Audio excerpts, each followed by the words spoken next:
C'est l'hôtel Lalit, un palace de 5 étoiles qui nous reçoit les 2 premiers jours de notre voyage. Delhi, avec ses 22 millions d'habitants, est la capitale politique de l'Inde depuis l'indépendance de 1947, alors que Mumbai est sa capitale économique. Elle se compose de 3 villes coïncidentes: le cantonnement de Delhi, Delhi proprement dit, la Nouvelle-Delhi. La ville a 5000 ans d'histoire pour 9 villes successives. Elle est située entre la chaîne de l'Himalaya et celle des monts Aravalli, sur la rive ouest du fleuve Yamuna. Sa surface de 1483 km² est de 53 x 48 km, son altitude moyenne de 250 mètres. Le climat est semi-aride avec de longs étés secs et une saison de mousson dès le mois de juin. Les températures varient de -1 à +47 degrés avec une moyenne de 25 degrés.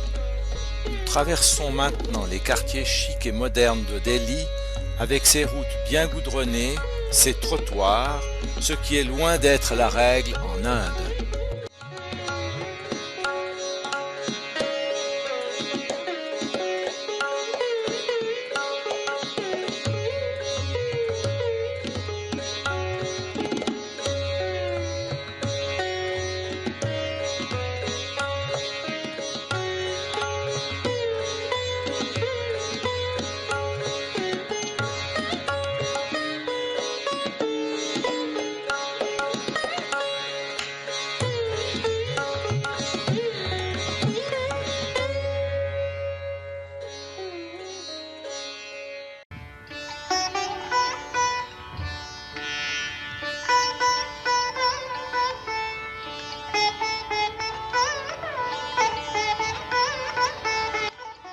L'atmosphère change. Nous entrons maintenant dans un quartier plus populaire, à la circulation plus dense, avec de très nombreux commerçants dans les échoppes et sur la rue. Les câbles électriques se croisent et s'entrecroisent, bien malin celui qui retrouvera les siens.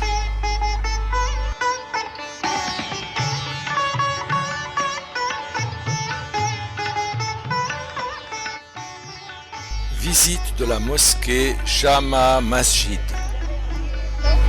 Ce nom signifie mosquée du vendredi.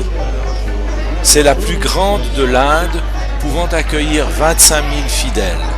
Construite sous le règne de l'empereur moghol Shah Jahan vers 1650, elle est recouverte de grès rouge. Un attentat a eu lieu le 14 avril 2006 avec 2 explosions blessant 13 personnes sans dégâts matériels, alors qu'il y avait environ 1000 fidèles à l'intérieur.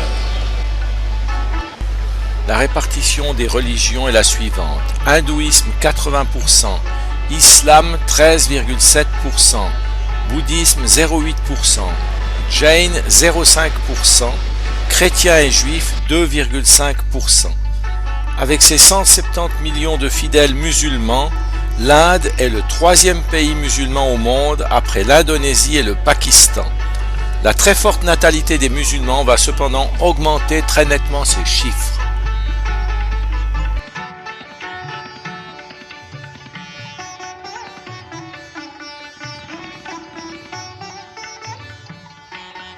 En 1658, c'est-à-dire 8 ans pour le construire.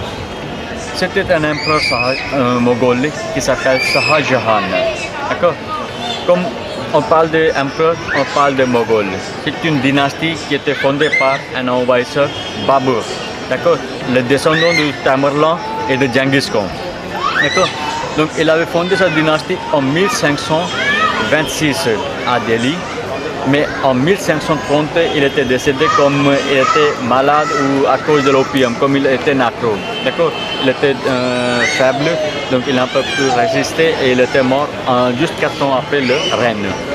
Après lui, c'était son fils Humayun qui est devenu son successeur, oui, le 2e empereur. Et il a vécu 1530 à 1556, quelques 26 années de la période de sa règne. Mais pendant 15 années, il était envoyé en exil. D'accord. Il y avait une nouvelle dynastie fondée par un Afghan qui s'appelait Sher Shah Sur. D'accord. Entre 1540 à 1555.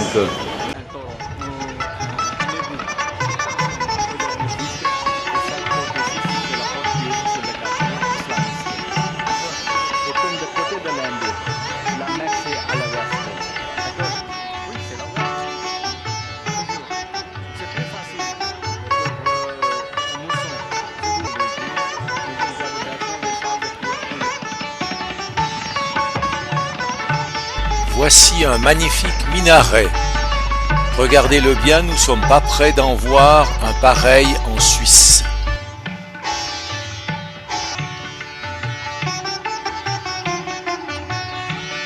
Et regardez dans le ciel. Ici dans ce quartier, vous allez voir, il y a des oiseaux, d'accord, dans le ciel. Ouais. Souvent des perroquets, non, des pigeons et des aigles. Comme des aigles. D'accord. Comme c'est le quartier des islamistes, ils mangent beaucoup de viande, d'accord. Et il y a des...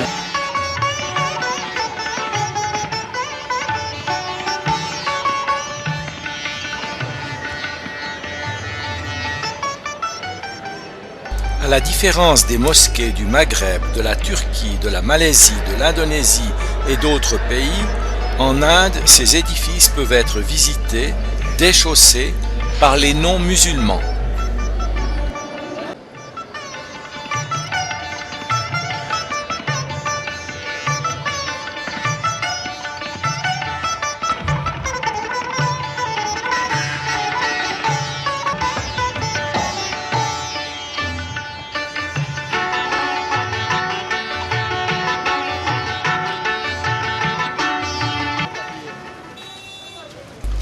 Après la visite de la mosquée, revenons sur terre pour admirer le quartier commercial, à pied et en rickshaw, et voir ainsi comment vivent les habitants de Delhi.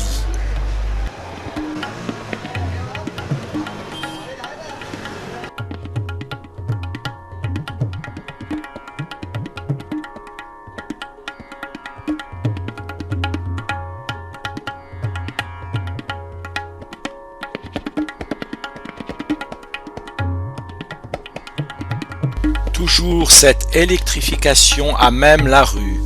On dirait des lignes de trolleybus.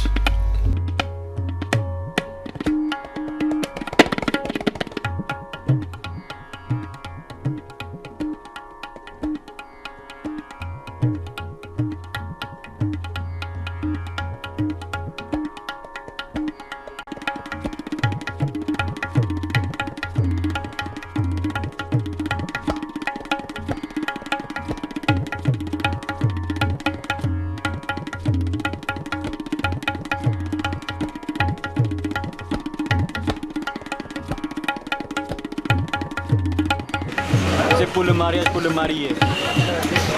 C'est pas pour les enterrements, ça. Non, non, non, non, non, non.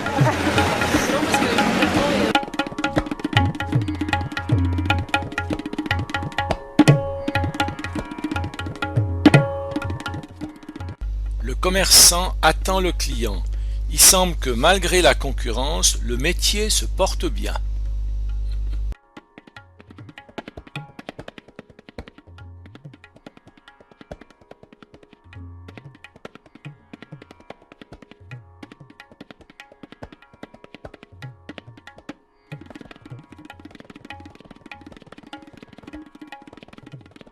Des légumes, des fruits secs, du lait caillé. Quand on voit ces marchés, on pourrait penser que personne ne meurt de faim.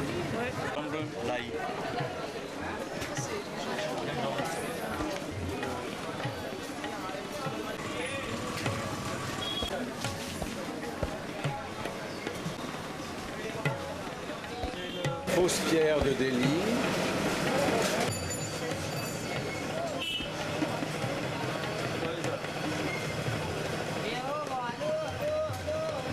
Que ce soit pour les fruits, les légumes, les tissus, les friandises, c'est toujours une avalanche de couleurs.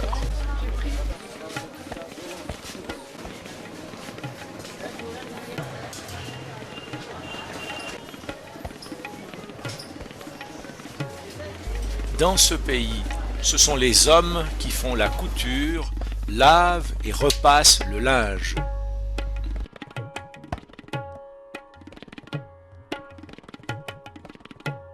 Ici un petit temple hindou à disposition des passants.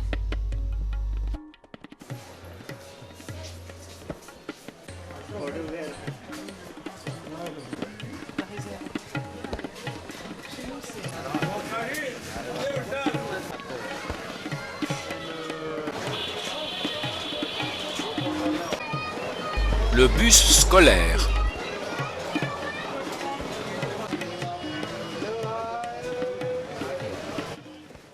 Cette vache sacrée ne fait en tous les cas pas pitié.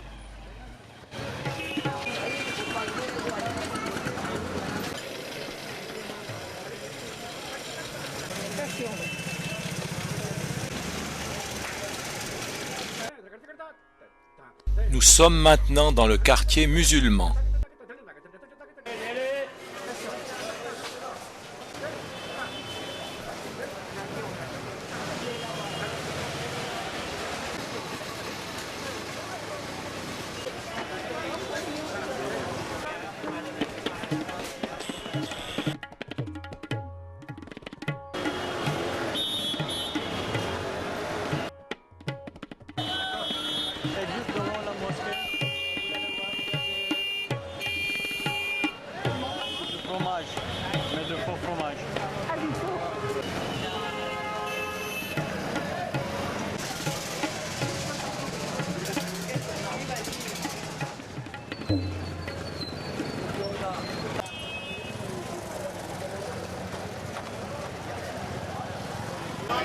Le réparateur de montres.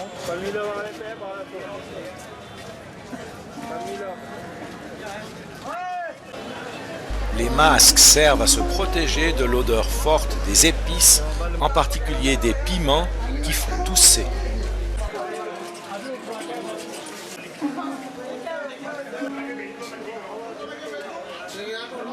Après le piment, le curcuma. La menthe verte séchée. La coriandre.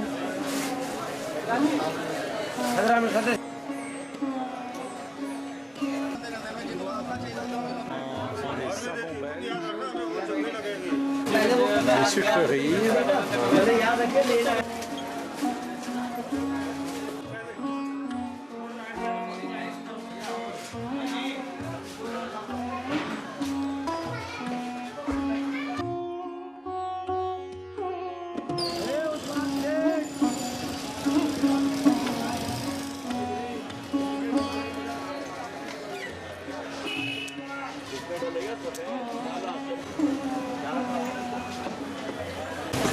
Feuilles de bétel.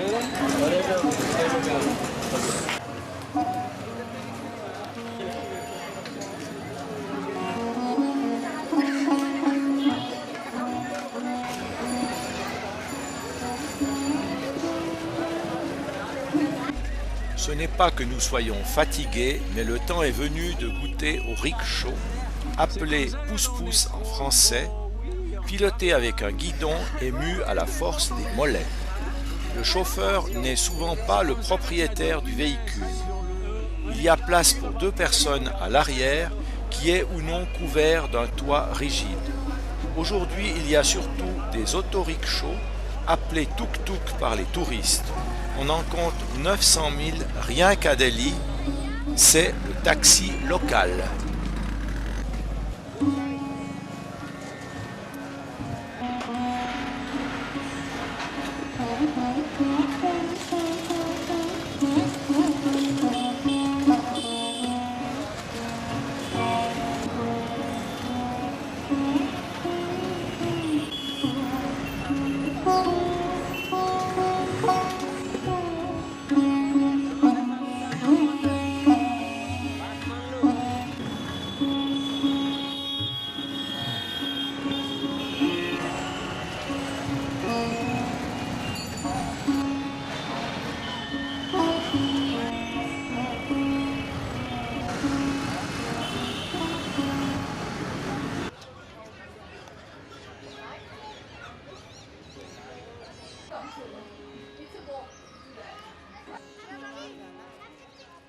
ce matin dans la mosquée de Jama, des dynasties de Mongols.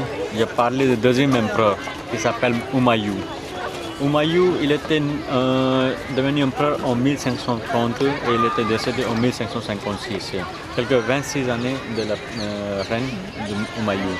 Mais en même temps, je vous avais aussi expliqué qu'il y avait 15 années qu'il n'était pas ici. Il était rentré chez lui à Fargana ou à Samarkand pour former une armée pour revenir pour chasser le Afghan qui s'appelait Sher Shah Sour, d'accord, qui avait fondé une nouvelle dynastie pendant le règne des Mongols entre 1540 à 1555. Donc, Sher Shah Sour, dans sa cour, comme il était un sultan afghan, dans sa cour, il y avait un architecte, un courtisan qui s'appelait Isa Khan. Il était plus proche de Sher Shah Sour. D'accord. Donc, pendant cette période, qu'est-ce qu'il a fait? Il savait bien qu'après sa mort, il n'y a personne qui va faire quelque chose de mémorial pour lui. Donc, pendant sa vie, il avait construit ce petit sanctuaire, d'accord, avec ses murs à l'extérieur et un petit mausolée ou un petit palais au milieu avec une mosquée privée et à droite. Comme je vous expliquais, de côté de l'Inde, la Mecque c'est à l'ouest, donc ça se voit, le coucher du soleil c'est à l'ouest, d'accord, et la mosquée c'est toujours à l'ouest. L'empereur moghol, le deuxième empereur Humayun, quand il est mort en 1556, c'était sa femme qui avait voulu faire quelque chose à la mémoire de son mari. D'accord. Donc elle avait pensé de faire un mausolée, un tombeau, mais plus grand, qu'il soit toujours comme un grand palais pour son mari. Donc elle avait invité plusieurs architectes de Turquie. Hein, et ils ont fait le plan de bâtiment qu'on va voir plus tard. Hein. Et avant ce site, elle avait choisi, il existait ce sanctuaire, le tombeau de Isa Khan. C'est la pierre, ils ont utilisé du granit, la pierre locale qui vient de la région. Comme à Delhi, il y a une chaîne de montagnes qui se termine, c'est la chaîne de Mont Aravalli. Ça commence par Gujarat et ça fait quelques 1600 km de voyage.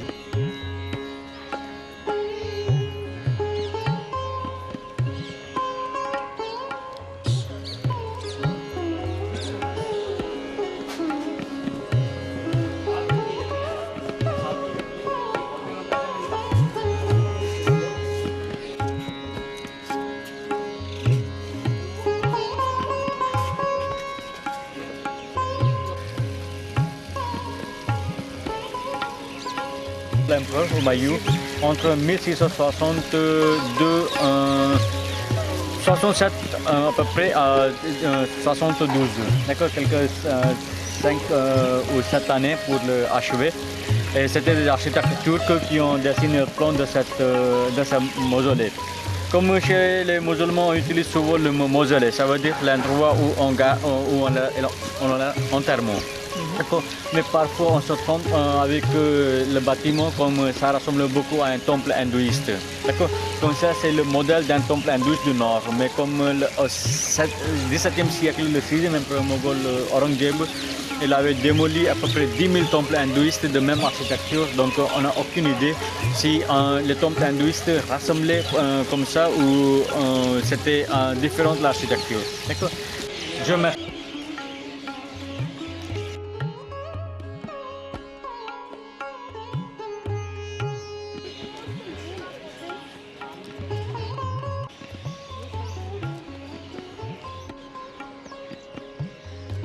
La tombe de l'empereur Humayun est un complexe d'architecture moghole, première tombe jardin du sous-continent indien.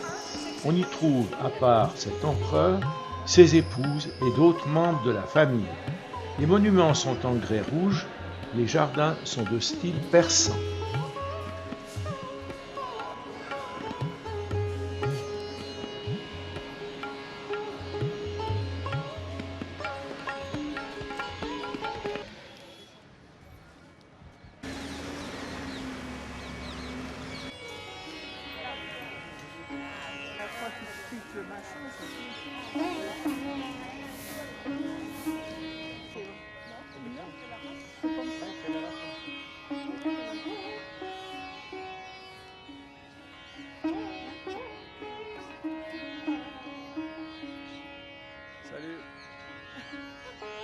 qui est le mémorial ou une tour de souvenir.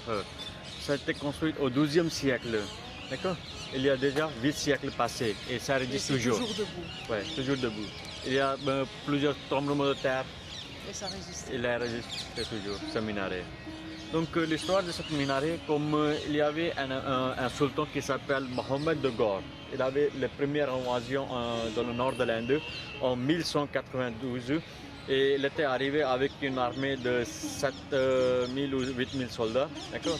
Et la plupart des soldats c'était des esclaves, il avait acheté de marché de Mamoulk. D'accord? C'est juste au-dessus de Afghanistan, Mamoulk, une ancienne province. Donc par là, il avait acheté plusieurs esclaves qui sont maintenant devenus des soldats. Ils ont attaqué sur le nord de l'Inde, ils sont arrivés à Delhi.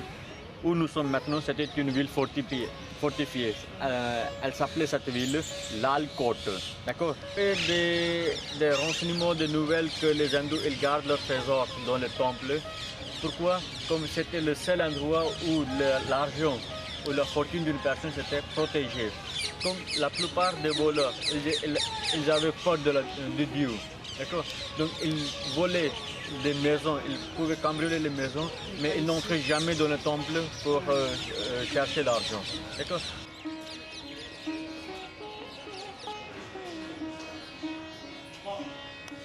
Le Kutab Contexte est un minaret le plus haut de l'Inde, le troisième plus haut mondial.